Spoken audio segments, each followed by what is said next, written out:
Pozdravljeni, dragi otroci! Ponovno dobrodošli v mojem knjižnem kotičku. Danes se nahajamo v bližini navideznega, čarobnega in pravljičnega gradu.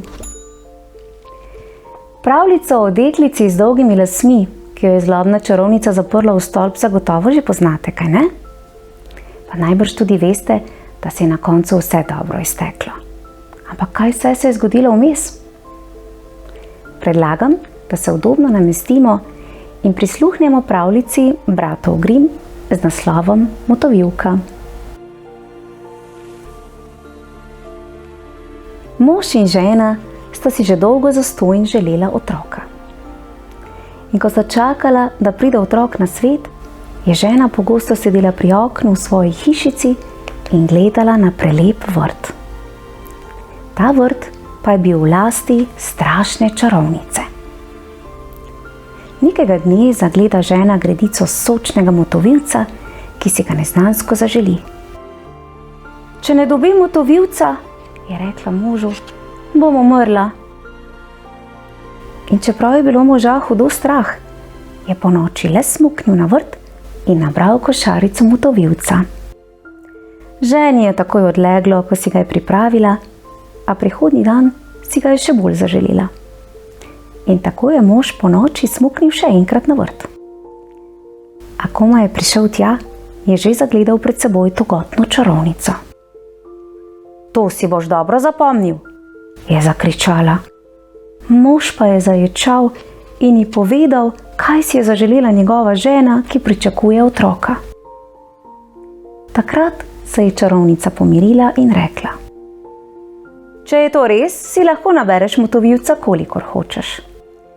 A moral mi boš dati otroka, ki ti ga povije žena. Jaz bom skrbela zanj kakor mati. Mož je bil tako prestrašen, da je prav vse obljubil. In kakor hitro je otrok prišel na svet, je že prišla čarovnica, dala otroku ime Motovilka in ga odnesla s seboj. Motovilka je bila najlepša punčka pod soncem. Ko je bilo 12 let, jo je čarovnica zaprla v stolp, brez stopnic in vrat. Samo čisto pod vrhom je bila linica. In kadar je hotela čarovnica v stolp, je zaklicala: Motovilka, spusti mi kite! Motovilka je imela namreč tako lepe, dolge lase.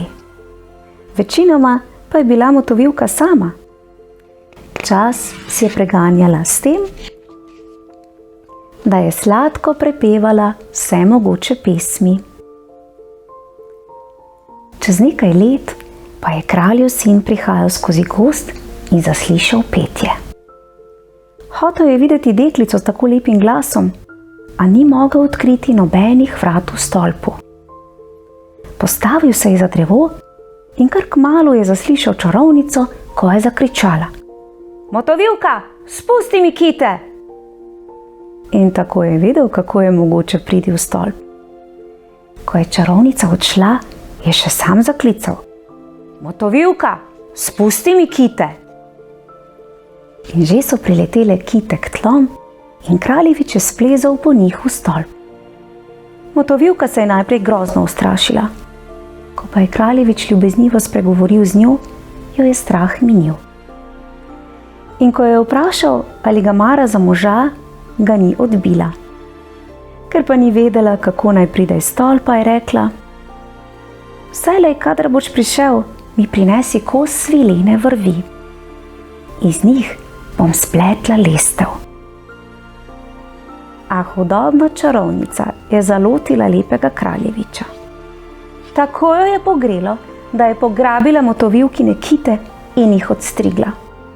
Neusmiljeno je napodila ubogo Motovilko v puščavo, kjer je živela v stiski in revi. Še tisti večer je čarovnica privezala odstrižene kite k lini pod streho. In ko je kraljevič prilezel skozi okno, ga je tam pričakala stara čarovnica. Aha, se je posmehljivo zavreščala. Prišel si po svojo ljubico? A lepe ptičke ni več v gnezdu in nič več ne poje. Snedla jo je mačka In ta bo tudi tebi še izpraskala oči, da ne boš nikoli več videl motovilke. Kraljevič je bil iz obupa ves iz sebe, da je skozi okno skočil iz stolpa. Prestreglo ga je trnje in mu obodlo oči. Potlej je slep taval po gozdu in jokal nad izgubo svoje ljube.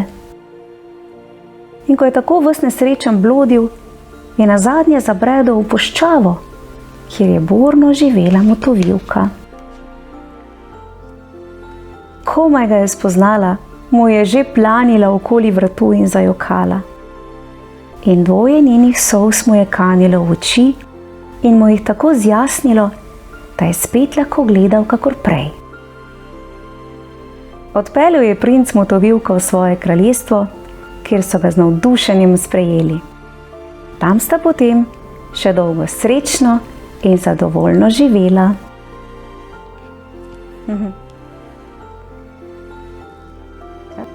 Konec dober, vse dobro. Tale čarovnica je bila pa res kar kruta do novopečenih staršev, ter pa tudi do deklice, ki jo je kar samo zaprla v stolp. Ampak motovilka, pa tudi princ, sta bila zelo vztrajna ter pogumna, kar se jima na koncu obrestovalo. Sta se s pomočjo ljubezni premagala vse ovire in na koncu srečno živela.